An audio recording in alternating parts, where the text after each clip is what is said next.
Donc l'Observatoire des mondes numériques en sciences humaines, il a été créé pour répondre à un isolement des chercheurs dans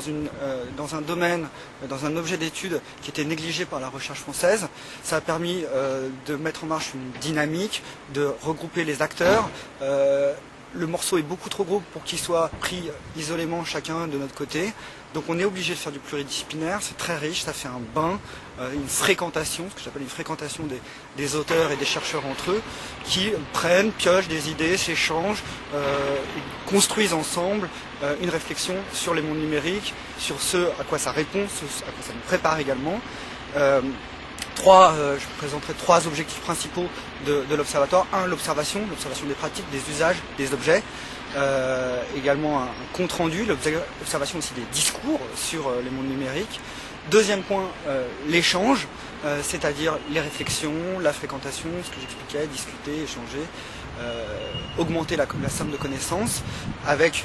des informations solides, scientifiques, des expériences de terrain.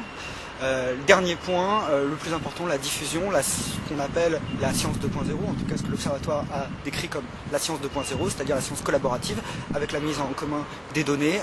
des recherches, même des données brutes, pour que chacun puisse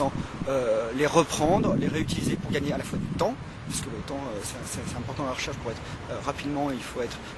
up-to-date, à jour,